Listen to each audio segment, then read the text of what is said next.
नमस्कार, आप देख रहे हैं इंडिया वॉच। मैं हूं आपके साथ अनुष्ठा। वक्त है स्पोर्ट्स वॉच का। पंजाब किंग्स के खिलाफ गुजरात टाइटंस को हार का सामना करना पड़ा। शिखर धवन की अगुवाई वाली पंजाब किंग्स ने गुजरात टाइटंस को 3 विकेट से हराया। अब वहीं गुजरात टाइटंस के लिए बुरी खबर सामने आ रही है। दरअसल गुजरात टाइटंस के दिग्गज मिडिल ऑर्डर बल्लेबाज डेविड मिलर तकरीबन 2 सप्ताह तक मैदान से दूर रहेंगे। इस वक्त डेविड मिलर चोट से जूझ रहे हैं। डेविड मिलर को बाहर शुभमन गिल की कप्तानी वाली गुजरात टाइटंस के लिए एक बड़ा झटका माना जा रहा है। इससे पहले पंजाब किंग्स के खिलाफ डेविड मिलर गुजरात टाइटंस की प्लेइंग 11 का हिस्सा नहीं थे, लेकिन ऐसा माना जा रहा है कि वो अगले मैच तक फिट हो जाएंगे। लेकिन अब गुजरात टाइटंस मैनेजमेंट और फैंस के लिए बुरी खबर सामने आ रही है। पंजाब किंग्स के खिलाफ डेविड मिलर गुजरात टाइटंस के केन विलियमसन को प्लेइंग 11 का हिस्सा बना चुके हैं। केन विलियमसन 22 गेंदों पर 26 रनों का योगदान दिया था और विलियमसन ने मिड रनिंग ब्रेक बताया था। डेविड मिलर चोट से जूझ रहे हैं, वहीं तकरीबन 2 सप्ताह तक मैदान पर नजर नहीं आएंगे। पंजाब किंग्स के खिलाफ गुजरात टाइटंस को 3 विकेट से हार का सामना करना पड़ा था। पहले बल्लेबाजी करने उतरी गुजरात टाइटंस ने 20 ओवर में 4 विकेट पर 199 रनों का स्कोर बनाया था। गुजरात टाइटंस के लिए कप्तान शुभमन गिल ने सबसे ज्यादा 48 गेंदों पर 80 रन बनाए थे, तो वहीं इसके जवाब में पंजाब किंग्स ने 19 ओवर में 7 विकेट पर लक्ष्य हासिल कर लिया था। पंजाब किंग्स ने शशांक सिंह ने सबसे ज्यादा 29 गेंदों पर 61 रन बनाए, जबकि आशुतोष शर्मा ने 17 गेंद पर 31 रनों का योगदान दिया था।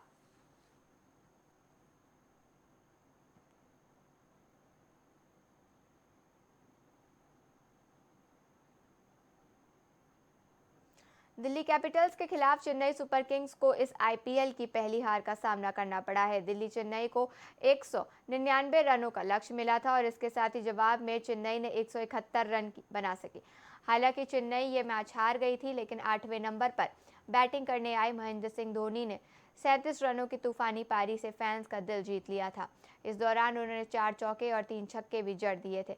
लंबे इंतजार के बाद धोनी की पारी ने फैंस को काफी प्रभावित किया था। न्यूजीलैंड पूर्व क्रिकेटर साइमन डूल ने धोनी की रणनीति पर सवाल उठाए थे, जिसमें वो कह रहे हैं कि धोनी ने दिल्ली के खिलाफ सिंगल रन छोड़े जिसका नुकसान हुआ। दरअसल साइमन डूल क्रिकबेस पर दिल्ली और चेन्नई के बीच खेले गए मैचों की एनालिसिस कर रहे थे। इस दौरान उन्होंने कहा कि धोनी का पारी को लेकर काफी शोर है, जबकि उन्होंने कई डॉट गेंद भी खेले हैं और ऐसे समय में सिंगल रन लेना भी छोड़ दिया है। ये सब देखकर मुझे विश्वास नहीं हो रहा था। मैं जानता हूं कि धोनी बहुत महान खिलाड़ी हैं और लंबे समय के बाद बैटिंग करने आए हैं। इस सीजन में वो पहली बार बैटिंग कर रहे थे। इस बावजूद सिंगल छोड़ना उनकी सबसे बड़ी गलती थी। बता दें कि धोनी के दिल्ली के खिलाफ 17वें ओवर की दूसरी गेंद पर बैटिंग करने आए थे। उस वक्त चेन्नई को जीत के लिए 23 गेंदों में 72 रन की जरूरत थी, जिसमें धोनी के 16 गेंदों का सामना किया था। इस 16 गेंदों में उन्होंने 6 डॉट गेंदें खेली। डूल के आगे कहा कि धोनी एक स्टेज पर जीत के लिए कोशिश करने के बजाय अपनी फॉर्म तलाशने की कोशिश कर रहे हैं। मुझे पता नहीं ये क्या कहना चाहिए या नहीं। उस परिस्थिति में जो भी हुआ, मैं उनसे सहमत नहीं हूँ। धोनी के लिए मेरे दिल में काफ़ी इज्जत है, लेकिन उन्होंने जो भी किया उसे टीवी पर देखना बिल्कुल भी अच्छा नहीं लग रहा था। उस गेम में चेन्नई के पास जीतने का मौका था, लेकिन धोनी सिर्फ बॉल हिट कर रहे थे, लेकिन रन नहीं भाग रहे थे। उनके चौके छक्के पर खूब शोर मचाया गया था। धोनी वापस आ गए, लेकिन आप देखिए चेन्नई मैच हार गई। साइमन डूल इस दौरान कोलकाता के खिलाफ ऋषभ पंत की पारी भी बात करी, जब उन्होंने भी सिंगल भागना छोड़ दिया था। ऋषभ पंत की पारी पर डूल ने कहा कि दिल्ली जीतने की स्थिति में नहीं थी। डूल ने आगे कहा कि धोनी के दूसरे एंड पर रविंद्र जडेजा थे, जो बड़ी हिट लगाने में सक्षम थे। उन्होंने पिछले सीजन की फाइनल में अंतिम 2 बॉल पर बाउंड्री लगाकर ट्रॉफी जीतने में मदद करी थी। जडेजा की जगह कोई और अगर होता तो बात और थी।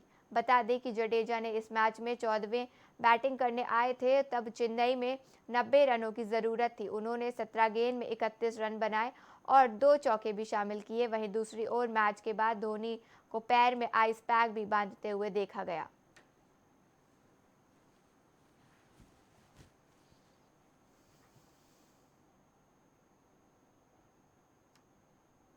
आईपीएल 2024 का 17वां मैच 4 अप्रैल को अहमदाबाद के नरेंद्र मोदी स्टेडियम में गुजरात टाइटंस और पंजाब किंग्स के बीच खेला जा रहा है।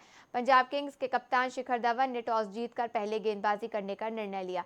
पहले बल्लेबाजी करते हुए गुजरात टाइटंस ने 20 ओवर में 199 रन बना दिए। कप्तान शुभमन गिल के अर्धशतक, साई सुदर्शन की रन 33 और केन विलियमसन की 26 रन की पारी की बदौलत जीटी ने 199 रन का स्कोर बनाने में सफलता पाई। गुजरात टाइटंस के लिए पारी की शुरुआत शुभम गिल और रिद्धिमान साहा ने करी।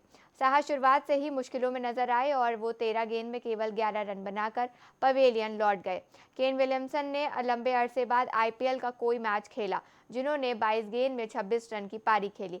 साई सुदर्शन ने 19 रन में 33 रन की तेज तर्रार पारी में 6 चौके भी लगाए।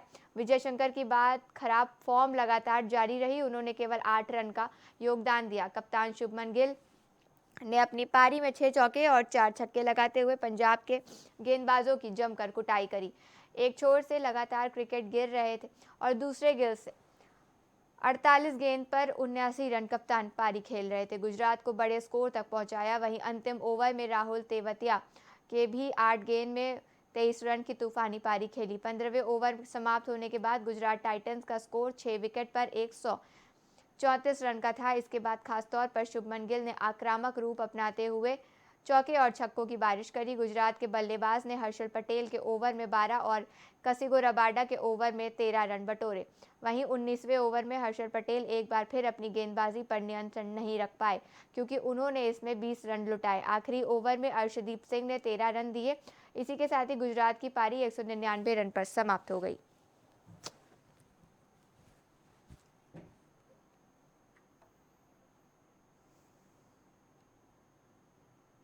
आईपीएल 2024 से पहले हार्दिक पांड्या को मुंबई इंडियंस की कप्तानी सौंपे जाने पर ड्रामा शुरू हुआ था, वो अभी तक जारी है। फैंस लगातार सोशल मीडिया पर अपनी नाराजगी जाहिर कर रहे हैं। हार्दिक पांड्या को सोशल मीडिया के अलावा स्टेडियम में भी फैंस का नाराजगी का सामना करना पड़ रहा है। मुंबई इंडियंस के मैच के दौरान फैंस कई बार हार्दिक को लेकर हूटिंग कर चुके हैं, लेकिन अब लगता है कि शायद टीम के भीतर भी कुछ खिलाड़ी हार्दिक को कप्तान बनाए जाने को लेकर खुश नहीं है।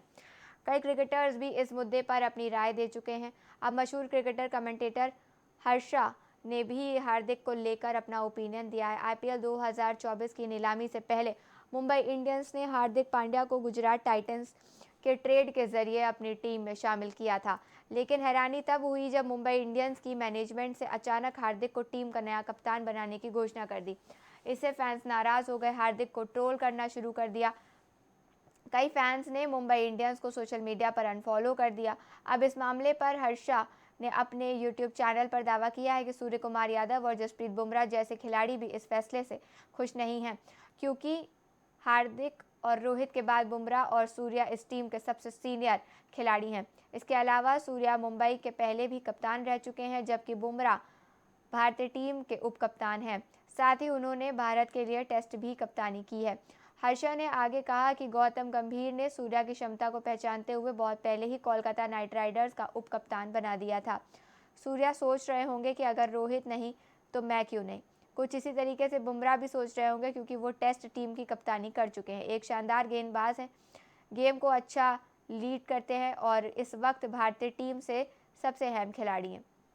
इन सभी चीज़ों को देखते हुए लगता है कि दोनों खिलाड़ी हार्दिक की कप्तानी से नाराज हैं।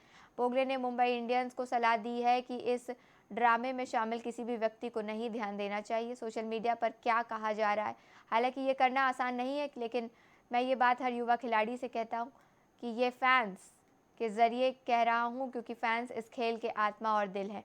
इन सभी परिस्थिति के बावजूद सभी खिलाड़ियों को अपना टीम को जिताने के और जीत दिलाने की कोशिश करनी चाहिए। भारतीय टीम के पूर्व क्रिकेटर एस श्रीसंत ने भी मामले को लेकर बयान दिया है। जब उनसे पूछा गया कि क्या रोहित शर्मा वाकई में हार्दिक की कप्तानी से असहज महसूस कर रहे हैं, इस पर उन्होंने कहा कि क्रिकेट के भगवान कहे जाने वाले सचिन तेंदुलकर भी माही भाई की कप्तानी में खेल चुके हैं और हमने 2011 का विश्व कप भी जीता है। जितना मैं रोहित को जानता हूं, मुझे नहीं लगता वो इन सब बातों पर ध्यान देंगे और खुलकर बैटिंग करने की कोशिश करेंगे। श्रीसंत के अलावा सहवाग समेत अन्य खिलाड़ी भी पांड्या की कप्तानी का बचाव कर चुके हैं।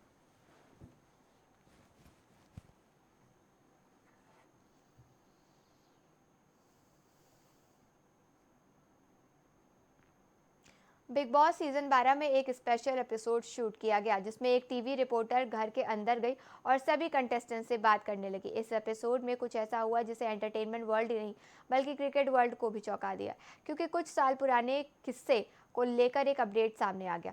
खुलासा करने वाली टीम इंडिया के पूर्व क्रिकेटर शांताकुमारन श्रीसंत थे। खुलासा हरभजन सिंह के साथ हुए स्लैकपेट से हुआ था। श्रीसंत बस इतना ही कहा था कि मुझे भज्जी ने चाटा नहीं, कोहनी मारी थी। 25 अप्रैल 2008 मोहाली के पीसीए स्टेडियम में मुंबई इंडियंस और किंग्स 11 पंजाब के बीच मुकाबला हुआ। मुंबई के कप्तान हरभजन सिंह ने टॉस जीतकर पहले बॉलिंग चुनी। पंजाब की कप्तानी उनके दोस्त युवराज सिंह कर रहे थे। पंजाब से पहले बैटिंग करते हुए 182 रन का स्कोर बनाया। इस मैच में कुमार संगकारा ने मुंबई के बॉलर्स को जमकर धोया और 94 रन बना डाले। मुंबई इस मैच को 66 रन से हार गया। ये उसके लिए सबसे बड़ी हार थी, लेकिन ये इस कहानी का सार नहीं है। असल में कहानी जो शुरू हुई वो मैच के बाद हुई।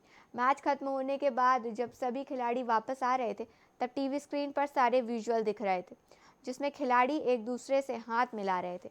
इस बीच सभी को स्क्रीन पर श्रीसंत फूट फूट कर रोते हुए दिखे। तब कुछ समझ में नहीं आया कि क्या हुआ, क्योंकि लोगों को लग रहा था कि शायद मैच जीतकर वो भावुक हैं या कुछ और बात हुई है। करीब आधे घंटे बाद मालूम पड़ा कि बड़ा कांड हो गया है। तब ट्विटर या फेसबुक इतना ज़्यादा पॉपुलर नहीं था, अब टीवी न्यूज़ का ही बोलबाला था। मैच खत्म होने के करीब कुछ वक्त बाद खबर आई कि मुंबई कप्तान हरभजन सिंह ने पंजाब के खिलाड़ी और टीम इंडिया में अपने साथी श्रीसंत को चाटा मार दिया। श्रीसंत रोते हुए सामने दिख रहे थे। उनके साथ टीम के कप्तान युवराज सिंह थे और टीम की मालिक प्रीति जिंटा भी थी। अगले दिन ही अखबार में ये फोटो फ्रंट पर छपी थी। आईपीएल को उनकी पहली कंट्रोवर्सी मिली थी। श्रीसंत ने रोते हुए बताया कि मैं सिर्फ भज्जी से हाथ मिलाने गया था, बस इतना ही कहा था कि हार्ड लक भज्जू, लेकिन वो उनको बुरा लग गया, सीधा कोहनी मार दी।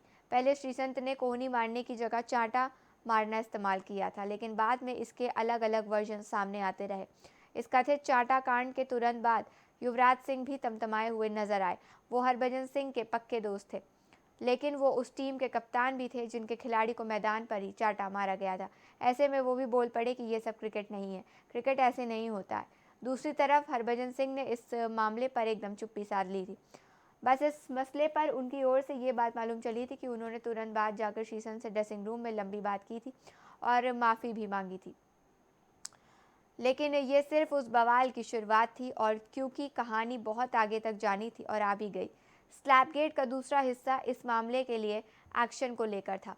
कांड 25 अप्रैल को हुआ था और पहला एक्शन 27 अप्रैल को हुआ। हरभजन सिंह को टेम्परेरी तौर पर सस्पेंड कर दिया गया था और मामले में पूरी तरीके से जांच बिछा दी गई थी, क्योंकि श्रीसंत और पंजाब टीम की ओर से आधिकारिक शिकायत दर्ज की गई थी।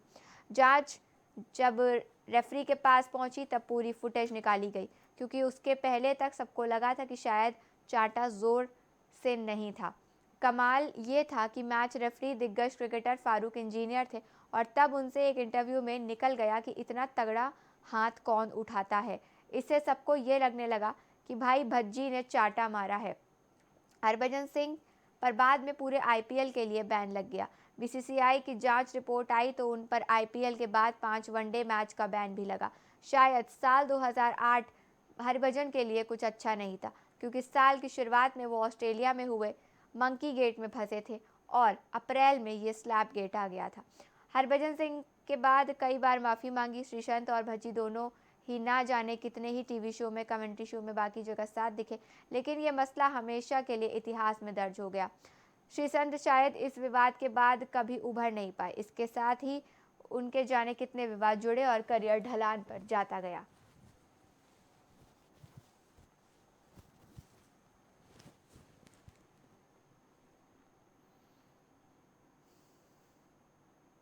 आईपीएल 2024 के 18वें मुकाबले में सनराइजर्स हैदराबाद की टक्कर टूर्नामेंट की सबसे मजबूत टीम से एक चेन्नई सुपर किंग्स में होनी है। वैसे इस मैच में कौन जीतेगा ये कह पाना मुश्किल है, क्योंकि अभी तक टूर्नामेंट की महज शुरुआत ही हुई है और दोनों ही टीमों के पास एक से बढ़कर एक खिलाड़ी हैं जो कि अपना दिन होने पर अकेले मैच जीतने का दम रखते हैं। हालांकि सनराइजर्स हैदराबाद के कप्तान पैट कमिंस ने पहले ही धोनी के सामने घुटने टेक दिए। पैट कमिंस वर्ल्ड चैंपियन कप्तान है। उनकी अगुवाई में हाल ही में ऑस्ट्रेलिया ने वनडे वर्ल्ड कप और टेस्ट चैंपियनशिप जीती है। इस वजह से सनराइजर्स हैदराबाद ने उन्हें कप्तान बनाया, लेकिन ये चैंपियन कप्तान चेन्नई सुपर किंग्स के विकेटकीपर एमएस धोनी के सामने घुटने टेक रहा था। पैट कमिंस ने एक इंटरव्यू में कहा कि वो धोनी के सामने ज़्यादा होशियार नहीं दिखना चाहेंगे। स्टार स्पोर्ट्स से बातचीत में कमिंस ने कहा कि बतौर कप्तान मेरा असल काम अपने खिलाड़ियों से बेस्ट प्रदर्शन कराना है। बिल्कुल विरोधी को देखकर भी अंदाज़ा लगाते हुए कि वो क्या सही कह रहे हैं। मैं धोनी के सामने ज़्यादा होशियार दिखाने की कोशिश नहीं करना चाहूँगा, मैं बस अपना बेस्ट प्रदर्शन करने की कोशिश करूँगा। पैट कमिंस ने कहा कि टी20 फॉर्मेट में जीत की गारंटी देना मुश्किल है। हैदराबाद के कप्तान बोले, आप चाहे बतौर कप्तान खेलें या बतौर खिलाड़ी, आपसे हमेशा उम्मीदें रहेंगी। फैंस इस खेल से काफ़ी प्यार करते हैं और हम अपना बेहतरीन खेल दिखाने की कोशिश करेंगे। इस टी20 में एक मुश्किल फॉर्मेट है, इसमें आप शानदार जीत हासिल करते हैं, लेकिन आपको ना पचा पा लेने वाली हार भी मिलती है। इस बार आप अपना बेस्ट करना चाहेंगे। और बता दें कि चेन्नई सुपर किंग्स का सनराइजर्स हैदराबाद पर दबदबा रहा है। दोनों ही टीमों के बीच अब तक 19 मैच हुए हैं, जिनमें से 14 मुकाबले चेन्नई ने जीते हैं। हैदराबाद को महज 5 मैचों में जीत मिली है। पिछले 5 मैचों की अगर बात करें तो चेन्नई के हैदराबाद को 4 मैचों में हराया गया है। अब देखना यह है कि इस सीज़न में ऊंट किस करवट बैठता है।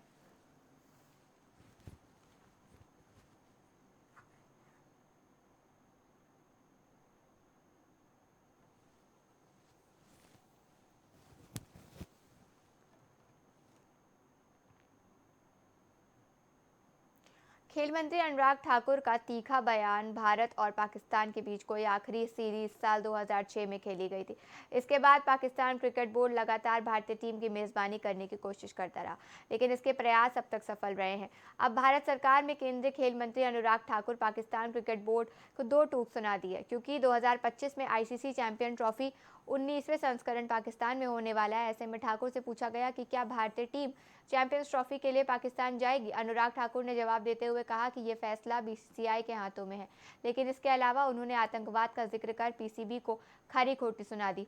अनुराग ठाकुर ने कहा कि इसका फैसला बीसीसीआई लेगी, लेकिन जब मैं बोर्ड का मेंबर था तब मैंने स्पष्ट कर दिया था कि कौन सी 2 चीज़ें एक साथ नहीं चल सकती। आप भारत में आतंकवाद फैलाएंगे, गोलियां चलाएंगे, बॉम्ब लगाएंगे और ये सब करने के बाद क्रिकेट खेलने की बात करेंगे। 2 चीज़ें एक साथ नहीं चल सकती।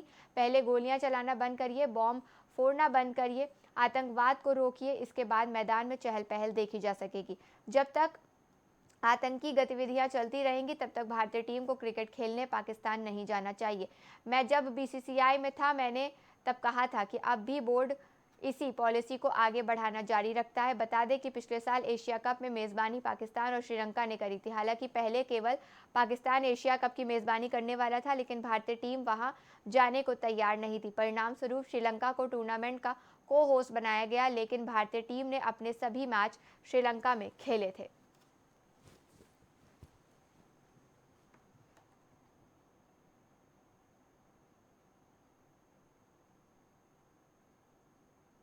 मुंबई इंडियंस के लिए सीजन का आगाज अच्छा नहीं रहा है। इस टीम को लगातार 3 मैचों में हार का सामना करना पड़ा है। हार्दिक पांड्या की अगुवाई वाली मुंबई इंडियंस को सीजन की पहली जीत का इंतजार है। अब रविवार को मुंबई इंडियंस ऋषभ पंत की अगुवाई वाली दिल्ली कैपिटल्स के खिलाफ खेलेगी। वहीं इससे पहले मुंबई इंडियंस मैनेजमेंट और फैंस के लिए अच्छी खबर है।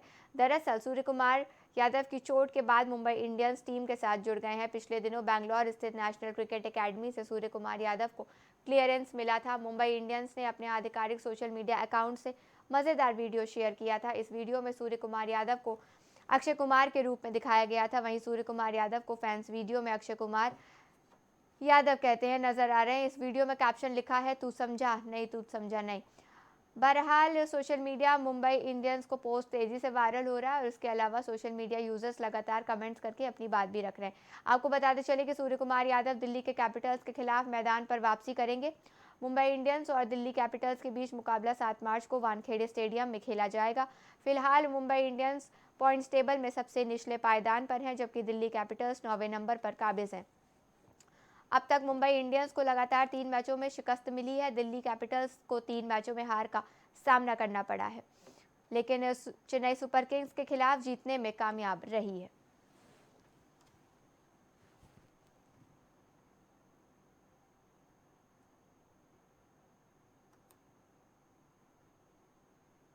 पंजाब किंग्स को गुजरात टाइटंस के खिलाफ जीत दिलाने के अहम योगदान दिया है। नरेंद्र मोदी स्टेडियम में गुजरात के खिलाफ खेले गए आईपीएल 2024 के 17वें मुकाबले में आशुतोष ने 17 गेंदों में 3 चौके और 1 छक्के की मदद से 31 रनों की शानदार पारी खेली है। आशुतोष के बल्ले से ये पारी तब निकली जब पंजाब को बहुत ज़रूरत थी। इससे पहले आशुतोष शर्मा ने 11 गेंद में अर्धशतक जड़ने का भी कमाल कर चुके हैं। तो आखिरी कौन है? आशुतोष शर्मा। आइए जानते हैं कि आशुतोष शर्मा का जन्म मध्य प्रदेश के रतलाम में 15 दिसंबर 2000 को हुआ था। रेलवे के लिए फर्स्ट क्लास क्रिकेट खेलते थे, लेकिन मध्य प्रदेश के ही घरेलू क्रिकेट खेला करते थे, जिसके बाद वो रेलवे की टीम में शामिल हो गए। बताया जाता है कि भारत के लिए खेल चुके नमन ओझा ने आशुतोष को यहां तक पहुंचाने में बहुत मदद करी थी।